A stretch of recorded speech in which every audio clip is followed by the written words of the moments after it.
So let's talk about VanessaBryant, and her name has been in the blogs lately. So this story is interesting, you guys, because I know that many of us remember when VanessaBryant and Kobe Bryant got married. Well, she was Vanessa Lane back then. When they got married, there was a lot of talk about the family not liking VanessaBryant. Kobe Bryant blindly following anything that his wife demanded, especially after he had been charged in the rape case. After that, he wholly committed himself to VanessaBryant, and there was a lot of talk about people feeling like she had told him that he had to take care of her family, and there was family dissension on Kobe's side. They didn't necessarily like VanessaBryant, but this is his wife. This is who he chose to be with. It created a lot of problems. Kobe ended up not speaking to his parents for years, not speaking to his sisters for years. I hate to even talk about these stories because Kobe Bryant is dead now, and but it's all a part of his story. So we this is just what it was. Okay, so no disrespect, but this is just what happened. The story was out there quite a bit. Kobe wasn't talking to his family. You could tell that he was very hurt about it. He even talked about, when he had won the championship, the picture that we saw him crying in the shower with the trophy. He was crying because he didn't have any of his family there to celebrate with him, this huge achievement. He felt very upset by that. But, so the story was out there and everybody chose whatever side that they was going to be on. Okay. But somewhere along the line, it calmed down. We didn't hear much more about it. We knew that he still didn't talk to his mother and father, but I think that everybody just decided to go to their respective corners. And we didn't hear too much about Kobe and Vanessa and the parents on either sides any longer. But we always knew that Kobe and Vanessa did take care of her family, bought her family homes, and we did know that. As far as we knew, he was not doing the same for his parents, or he was up to a certain point, and then there was some big fallout, and then he wasn't any longer. They had a lot of his memorabilia. I remember talking about this in the top of the blog some years ago. They had a lot of his memorabilia. They ended up selling a lot of his memorabilia because they felt like they had businesses and they had different ventures that had been created. And when he pulled out his support of them, they did not have the money to make these things happen any longer. So they had to recoup that money. So they sold his memorabilia. When he found out about the memorabilia, well, he didn't take the O.J. Simpson route and go rob the people. But what he did do is he bought his memorabilia back. He was able to get it back into his own possession. And so went that story. But we didn't, even after that, we didn't really hear much about what was going on. And then as Kobe got older and then, he retired, we didn't talk about the families anymore. Okay. Now that Kobe Bryant has died, people started to bring up again the problems that VanessaBryant had with Kobe's family. She did say that right after he died, her mother was her rock, and that she was supporting her and helping her get through it.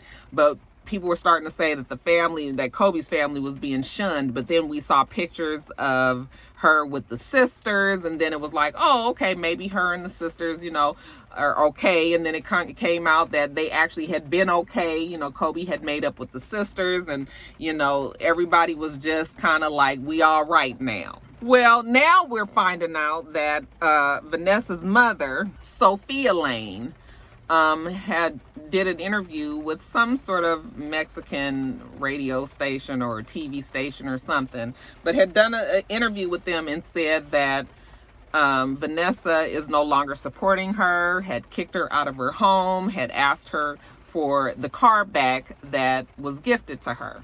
Okay. And that, she's homeless and she was crying and all of this. And, my mind couldn't help but go back to the very beginning of Kobe and Vanessa's relationship when, a lot of people were upset that he was taking care of her family in the first place. Now I'm wondering if Kobe was the one who wanted to take care of the family, and possibly maybe Vanessa was not, like maybe that wasn't really what she wanted to do. This whole time of them taking care of her family may have been the idea of Kobe. Like, if she had any say in it, maybe she wouldn't have done the shit to begin with. Because now that she's doing all of this, well, that's what the mother is claiming. Vanessa has come out, put a statement out saying that no, that is not the truth, that the mother has moved all of her stuff out of a house to claim that she's now homeless, put it in storage or whatever, and making it look like she's no longer, like Vanessa's no longer supporting her. But she said that she asked her for the car back, and that her name is not even on the house that she was speaking of. Her name evidently is not on the title for this car as well. But she's saying that, yeah, she asked for all that back because the mother has not been supportive. The mother has not been around ever since Kobe and Gigi passed. The mom has just not been supportive of her. And so she feels like, I guess maybe the mom is using her. I don't know. The story is weird because she says that she is still taking care of the mother financially, but she's also asking for the house and the car back. So not real sure exactly how that works. I might have the story a little mixed up. Maybe you guys can clarify for me, but that's what's going on there. As far as Kobe's parents, she was showing on a video. She was showing on a video on her IG, I guess, like she was talking about how she saves everything for her daughters. Now that Kobe is gone, it's more important to her to just like hoard all of the things, anything that had to do with him, so that her family, her kids could have that and have something to remember their father by.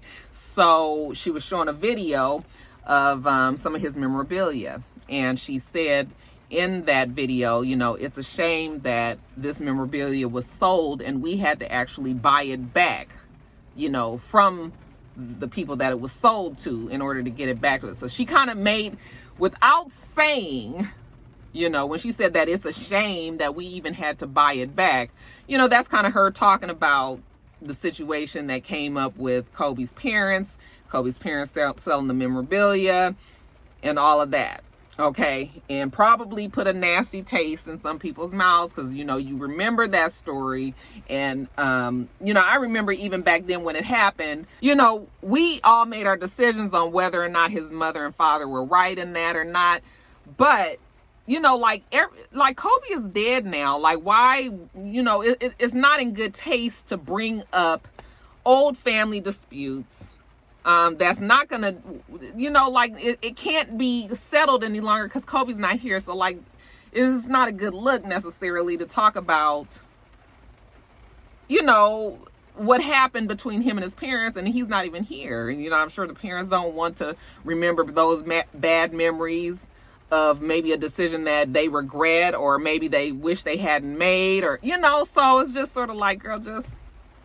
So now people are starting to look at Vanessa a little differently. And, what do you guys think about that? I don't know if I gave a full history, if I made it clear how it was, but yeah, a lot of people did not necessarily like VanessaBryant back in the day. People came around to her because we loved Kobe. So, it was like, it was a package deal. You had to accept his wife and the mother of his kids if you wanted to accept him, because Kobe loved her so much. Like, that was his one. That's it. I'm sure the girl's still going through a lot emotionally, and, probably are saying and doing some things that, in the future maybe she may regret.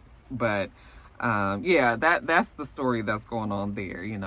Miss Vanessa being caught up in quite a bit of drama with both sides of her family, the parents. Y'all tell me what you think about all of that. All right, you guys, congratulations are in order to DeionSanders. Am I giving away my age, you guys? Talking about his old name back when he played professional football. Yeah, you guys, Pro Football Hall of Famer DeionSanders He was recently named as the head coach for Jackson State University. That is an HBCU in Mississippi. And this is a huge, huge, huge step to have someone on the caliber of DeionSanders taking that position. You know, there's this huge movement to try to get HBCUs the attention that is needed. We have so many Black athletes that come out of high school that are looking to go to a university that is going to benefit them so that they can continue their career on into the professional league of whatever the sport is that they play.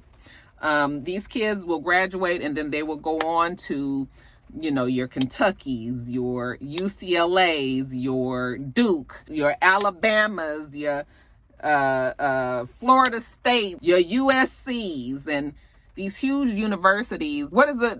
PWIs. Okay. You know, these are not Black schools, basically, and they continue on. Now, the thing with these athletes, these Black athletes that come out of the high school, they have a lot of money that follows them, because I'm not saying that they themselves personally have a lot of money, but their position, what they can bring to a school is a lot of money, and that follows them to whatever university that they choose. Okay, and usually they choose these universities that already have quite a bit of money in their sports program, that can promise them more things, you know, and they largely will ignore HBCUs. Okay, well, now there's this huge movement to try to get those athletes refocused and to go on and put their trust in an HBCU so that more people will follow in the footsteps, because like I said, these athletes,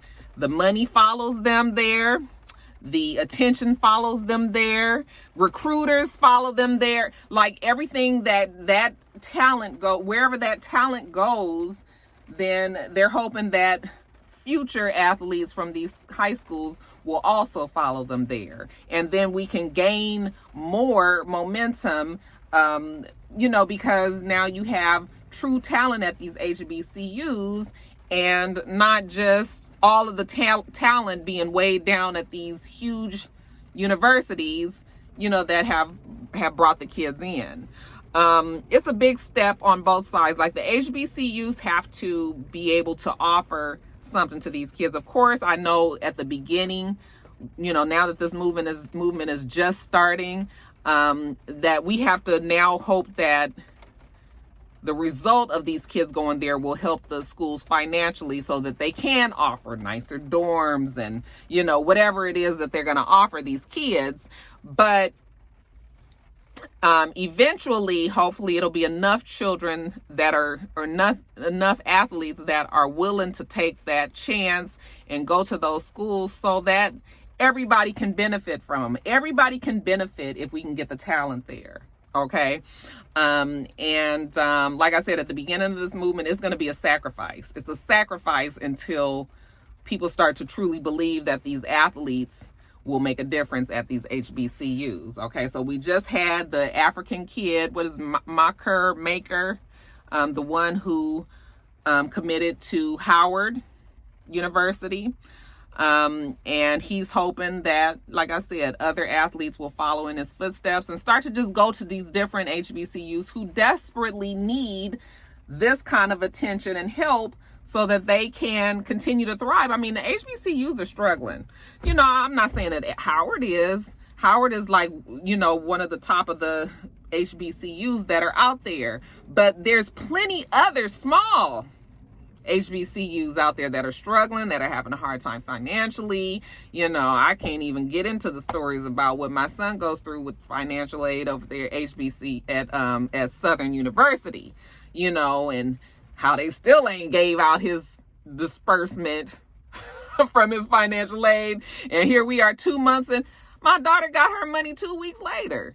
You know, Southern still ain't gave this boy his money. So it's just like, I'm getting off track, you guys. But I say all that to say is that these schools, they need this help. This is what they need to kind of just push them forward and let them also be competitive, against all these other schools. I mean, we just get excited about the Grambling Southern game. Nobody ever talks about the HBCU teams because they don't really play any of these huge universities, and they don't even get to compete against them because they don't have the people there. So I think that DeionSanders going there is a huge step, and hopefully this will bring more attention. I mean, I know it's got to be a big deal for anybody that's going to be coached by DeionSanders. Can you imagine being a kid on that team and knowing that this is going to be your coach? Like, you get to work with a legend in the football, in the football playing arena, like the field, like this is, so I mean, it's exciting for those kids. And like I said, maybe it'll bring even more people to the whole coaching team. If it's not at Jackson State, then other HBCUs that really, really need that as well. So congratulations to DeionSanders. I guess he will be picking up his role in the next season. So good for him.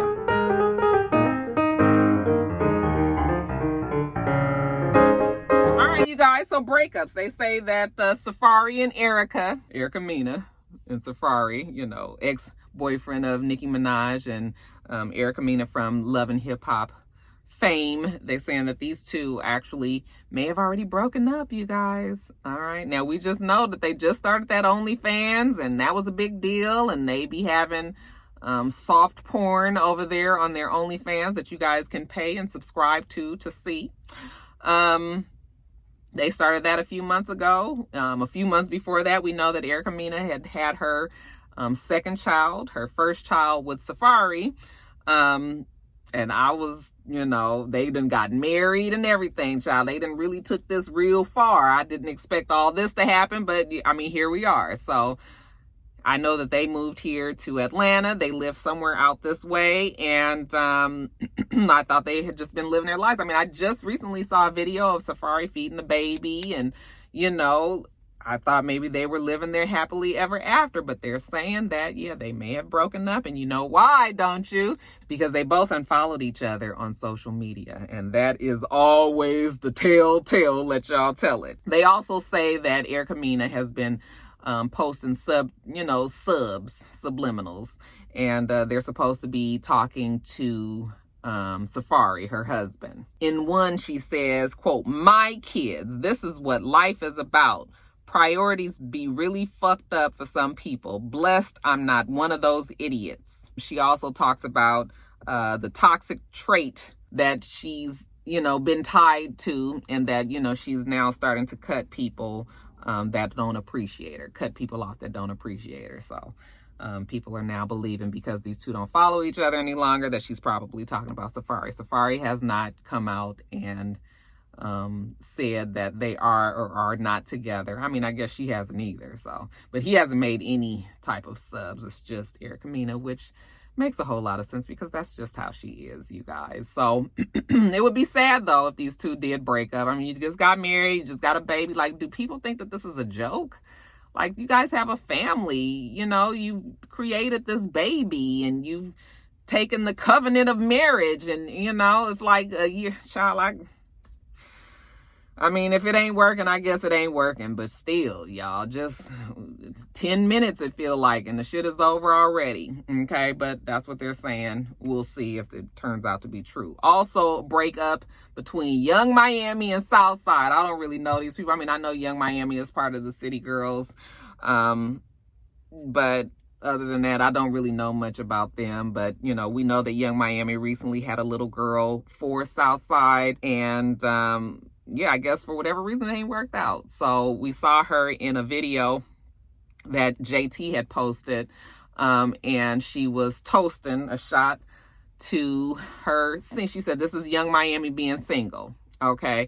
And JT followed that up with a tweet that says that, "My girl is single now, so we outside." All right. So they were celebrating the fact that she is now broken up, or she's single. She's no longer with Southside. Southside did come out and post a video saying that there's no drama between the two of them. That's his baby mama. They're going to continue to co-parent like they have been. It's just that it just didn't work out. You know, no animosity. He wishes her well. You know, it's not no drama, so he didn't need the trolls to be out there trying to make it seem like it was more than it was. You know, he wishes her well. So, I mean, the mature way to handle it, I'm hoping that that's the truth. You know, because when you break up, don't nobody need no whole bunch of other shit coming along with it. So, he says that they're good, and y'all shouldn't worry yourselves about it. But so we got one confirmed breakup, Southside and Young Miami, and then we've got a maybe in Safari and Air Camina. But we're gonna keep our good eye on those two. I mean, if you feel like keeping your good eye, child, because who cares really? But I mean, if it does mean something to you, we'll keep our good eye on the two of them. Now, when are they gonna start recording for Love and Hip Hop again? Because sometimes when shit like this happen, you got to worry about or wonder if, you know, they've got a storyline that they are trying to create. So we won't put that past them either. I don't think they're recording though, but we'll see, you guys. But that's what they say. All right, you guys, Wendy Williams and Ellen DeGeneres both are back on their talk shows. And they have come back to pretty good ratings, actually high ratings, both because, you know, both of them have had some drama go on while they've been off the air. Well, definitely Ellen DeGeneres. We know that her former staff members were saying that it was a toxic workplace, and, you know, that there was a lot of racial discrimination, and, you know, people were making folks feel uncomfortable and saying and doing all type of things. It said that Ellen was a bitch, and, you know, all of this. So Ellen has been trying to fight to keep her show on air. I did not think the show was coming back. I am surprised. Okay, I thought that all that was going to take her down, but that shows you the power and the strength that is behind Ellen DeGeneres, who's been on that show for a long time. But, you know, usually those type of things ends a show.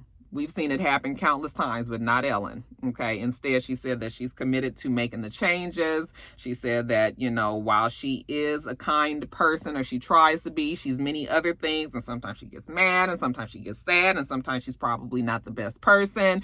I mean, she's human. And that is why things have gone the way that they have gone in the past. But, you know, now that it's been brought to her attention, you know, damn it, she ain't on that no more. And she ain't gonna do that no more. And she gonna make sure that she nice to y'all people. She says that even though she can be a bitch at times, I mean, she didn't say it like this, but basically she said, even though she can be tripping sometimes, I mean, she can't possibly be the bitch that everybody has made her out to be for however many years that she's been with. 17 years she's been on the show. She's been around. Like, she couldn't fool you guys over and over and over again like that to think that she's something that she completely isn't. I said, I don't know, you know, because Mommy Dearest, she had everybody fooled. Child's over there running crazy up at her house. But yeah, she did come back. And yeah, at least we got her for another season. As far as Wendy Williams is concerned, you know, people were talking about the fact that DJ Booth was not there. Okay, she returned without him. And there's rumors going around that he said that, you know, the workplace was pretty toxic. They said that Wendy Williams had some problems with DJ Booth and has decided to just move on in a different direction. So there's changes at both places, but so far both Wendy and Ellen have made it back generally unscathed. Okay, so we'll see how they continue to go on. But like I said, it looks like they're back. Everybody's back for at least one more season. And then lastly, you guys, the interview that DaBrat did with Kandi on Speak On It, you know, her show on YouTube. Did you guys watch the interview? The interview was cool. The interview was cool. You know, I like DaBrat. She's always seemed pretty down to earth to me, you know, and but it was cool to see her in this way. She was pretty open with her life. I think that she has been more open with her life since she got out of prison, since she's been on the radio. You know, she's had to have opened herself up more because she's out there more. But this interview, you know, she talked about her relationships. the fact that she's bisexual. She talked about her career. She talked about her family. I mean, you know, she's talked about things that maybe we haven't heard from her all in one place before. Now, most importantly, you know, or it's not even that, like, I don't understand why nobody knew that this child was bisexual. I mean, I just, you know, when she came out, I was like, it's no big deal because we already knew that. It would be the same for me if Queen Latifah ever decided to come out. Now, she ain't never got to do that in her life. And as of right now, she ain't never going to do that in her life. But what I'm saying is, like, I don't care about that kind of stuff. You know, I already had assumed that. I thought she was flat out gay. I didn't even know that she was bisexual. I think at this point in her life, she considers herself bisexual because she's been involved with men in the past, but I can't see her possibly being with a man anymore. But I mean, who am I to say that? But I mean, that's just kind of how I see it. But yeah, she's in a relationship with Jessica Dupart, and she said that she loves her. This is her one. This is the, you know, her soulmate, basically. She makes her feel happy. You know, they had to try to figure out a way how to come to some happy medium because the Brat was so private and Jessica is a social media person. You know, she has her, you know, she's Big Booty Judy. She has her hair drops. She's out there more. So they had to try to figure out a way to make it happen. And she said, for one, she just was not uncomfortable letting folks know. For one, we have to know that if you're going to come out the closet, right now is the time. Okay. Because the gay community, even while they still struggle quite a bit, they are probably the most accepted that they've ever been right now. Okay. But she also said that this person made her happy. It didn't seem like something that she needed to necessarily hide from people. So that was why it was easy for her to say what it was and let the chips fall where they may. But, you know, the Brat seems like she's happy. Seems like she's learned a lot in her years. You know, we know that she had been in jail, in prison for a couple of years. That whole experience that she talks about was actually eye-opening, you know, just to know what she went through and how people feel. And you know, she talks about her sister, Lisa Ray. I mean, it was a cool conversation. I mean, that's all it was. But it was that conversation about her being bisexual was not, I was just like, why did people not know that? Why did people not know that? Now, I'm not going to call her a stud or a femme or a stem or whatever she was saying, but I just knew that this woman, you know, had interest in women. Okay. Now, she does talk about her past relationships with men, Allen Iverson. I do remember them two seeing each other back then. Or, you know, they were always around and we just kind of assumed. Didn't know about Kirk, though. D-Lo. All right. And D-Lo was really trying to get her hard at one time. Like, you know, gave her $2,000 and with his number written on each bill, $100 bills with his number written on them for her to call him. You know, he definitely got her attention. I guess they did date for some while. He was giving her all kind of gifts. I mean, D-Lo had it like that, you guys.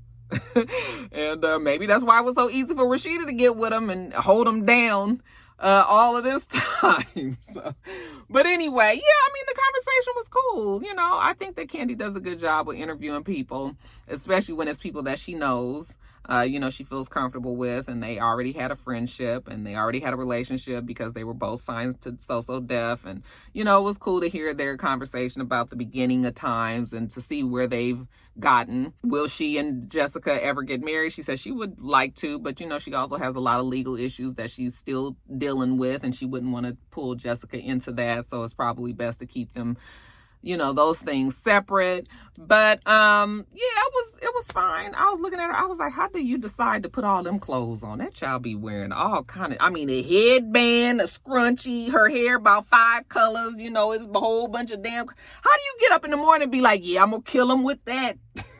It looked like it take a whole bunch of thought to put in, you know, process trying to figure out what the fuck she gonna put on for that day, you know. But yeah, I like her. I like her on Ricky Smiley's show. The UPS man is here. What he bringing?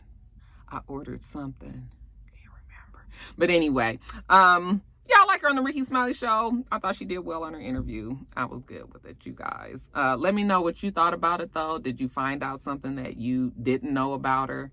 You know, even when she talks about her growing up in Chicago, like none of that was a surprise to me. Like her and Lisa look like they fight. Her and her sister Lisa Ray. They looked like they was fighters. I mean, you busted the bottle on the girl's head and almost killed this girl, completely, you know, permanently disfigured her and all of that. So it's not surprising to hear, you know, her growing up and what she went through, and that her being a tomboy, her having boyfriends back in the day, all that. None of that is surprising, you guys. So that's it, and that is all. Oh, those are my boxes. That's right. Okay, good. He's going to put it in my garage. Thank you, sir. You don't see me in the car. You just keep on looking at the house. But anyway, you guys, yeah, let me know what you thought about the interview, what you learned new about DaBrat. Did it change your view on her or whatever? You guys let me know.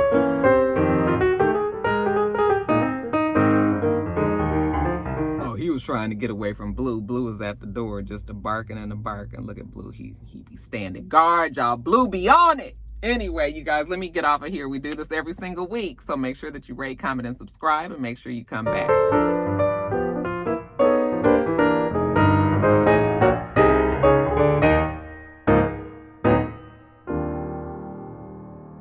Until next time, Roxstars.